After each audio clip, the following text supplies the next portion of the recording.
I believe the leader's job is to provide the workers with the tools they need to get the job done.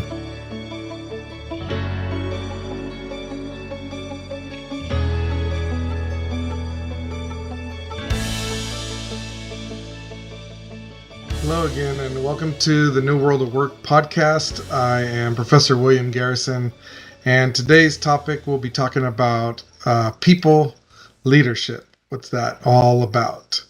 First off, people act differently at work. When we're at home, we are our own selves. We can relax. We have choices, a lot of choices we can make. And depending on our roles within our families and things like that, we may have different constraints, maybe different people we need to take care of, those types of things. But when we go to work, there's a specific work etiquette. Now, many people with the work-life balance, they will kind of be the same person in both places, but that's not really true. Most people, when they go to work, they need to adapt the behaviors of the organization, what the organization wants them to do. And so I know when I'm not at work, I'm very relaxed. I might float in a pool with a swimsuit on. I might be out working in the yard, sweating like crazy. I might be on vacation, driving around. I may be sleeping, all these sorts of things. But when I actually work as a professor online, and so when I come to work, I need to be dressed appropriately. I need to not be sweating or eating, and so there's a certain professionalism that I have when I'm at work. Most people, depending on where they work, there's a set of behaviors that are different at work than they are at home. And so we act a little differently at work. For the most part, we understand the boss-subordinate relationship, and so we get our cues on how to act primarily from our bosses. So leadership, when we talk about people leadership, we're talking about leading people at work. And so we know that as we as workers go to work, that we would like our leaders to be people that influence us, that motivate us, that help us to enjoy being at work. And so we see that as hoping to have a great leader. In fact, many people that leave a job, they actually don't leave their company.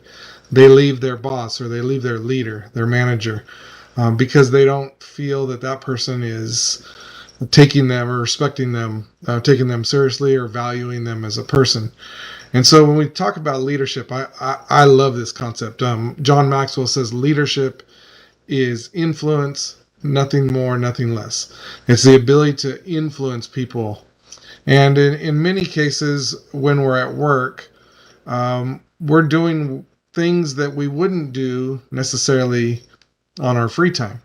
And so many cases we have as leaders in the workplace, we have to ask people to do the things they wouldn't necessarily do. We influence them to do the things that as a leader we feel is needed to get to the end game. And so in a lot of organizations, people like top managers or policies, those dictate what is the appropriate behavior. But a good leader helps the team be able to do the things that they don't want to do. And so we want to think about ourselves as those that are leading others, that we would want to be the leader that we would like to follow. We see a lot of times within organizations, managers will dictate and devalue the workers. And so when the leader then turns and says, okay, now we need to go do this thing that I know you all don't want to do, there's a lot of grumbling or maybe even some insubordination. And so we see that one of my favorite leadership quotes is, if you're leading and nobody's following you, you're just taking a walk. And so if you don't build into that your leadership a respect for your team. When it comes time for the more serious things to happen, you go off leading, and people may not necessarily follow. So we want to make sure that we build that up. So what is the difference between a leadership and management? I love this picture. Many of you have seen this picture before. On the top is a boss sitting on a desk with some logs, kind of ancient Egypt type of looking thing. And there are 3 workers in the front pulling the boss on those wheels. And the boss is telling them to move forward. And the problem with this top picture is a lot of people that feel they are a manager, not a leader. They have tasks the team needs to do, and so they are the ones that feel they tell the team what the task is, and they are sitting atop and giving the orders, giving the directions. Now, the problem with this picture is that by the boss sitting up on the box, it's made the box heavier. It's made it the job even more difficult by doing that. In the bottom picture here, we see the leader being out in front and helping them to pull it. Now, I don't believe leaders should always be doing the job with them, but perhaps even an in-between, a servant leader says, okay, what is it that I can do to help the 3 of you, in this picture, 3 workers, pull this thing easier? Perhaps my job is to allocate additional poles or something to make it easier to pull. Maybe they're too spaced together, so we need a longer rope. And so I believe the leader's job in this picture here is to provide the workers with the tools they need to get the job done. And in fact, there may even be the case in this picture that there only need to be 2 people pulling, and one person needs to be moving the logs from the back to the front as the box rolls forward. And so there's a real difference there. Obviously, we have job titles called manager quite often, and the manager role is a established role. That's somebody that is to manage the workforce and to make sure that the tasks are being done. And so a leader could be even somebody that doesn't have a title.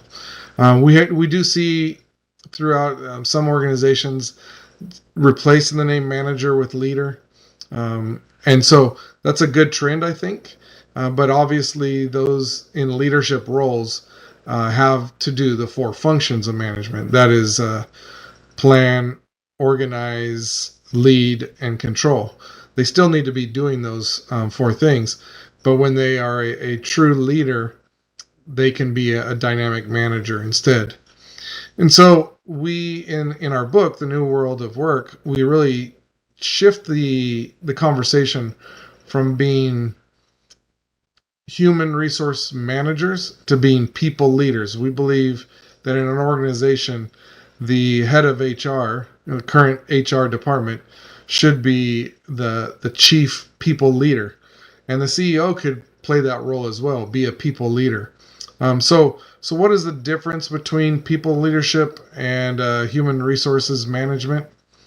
Well, we see that in human resource management, there's a chapter in our book about the history of human resource management, where back in the original industrial revolution, we had really people just the management role was to get the people to do the work and to measure who's doing that work well and to fire the people that are not doing well. And so it became a very manager-centric, organization-centric place where the people the workers were not, they were treated as tools.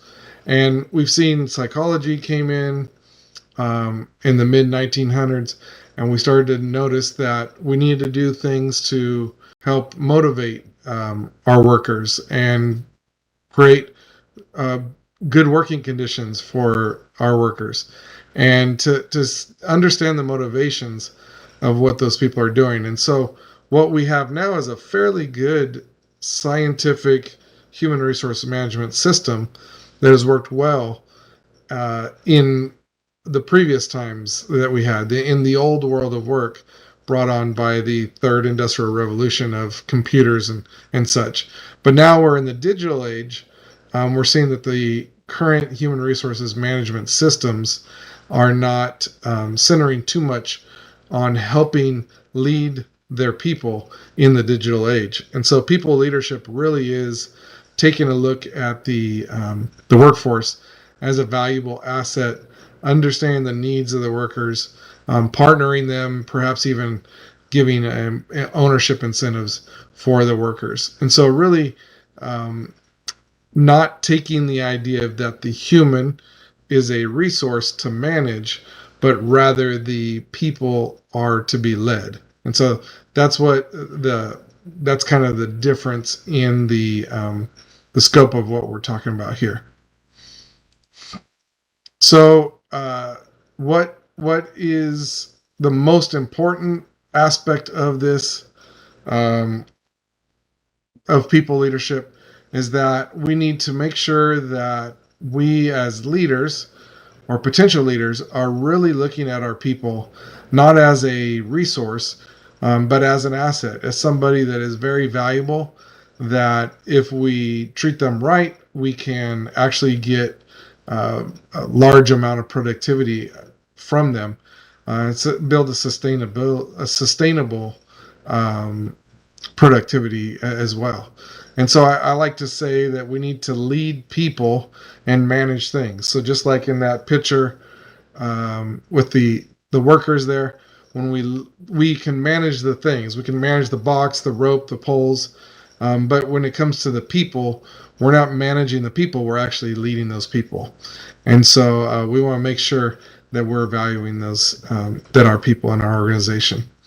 So thanks again for joining us on the New World of Work podcast. This first series of videos has really been the overview of the entire premise of the book. And our future videos, what we'll be taking a look at is each of the chapters of the book as a whole, and then breaking down the concepts within those. And so look forward to next time. We'll take a deep dive into the history of human resources management, and you'll kind of see that timeline of what I was mentioning before. Thanks for joining us again, and we'll see you next time.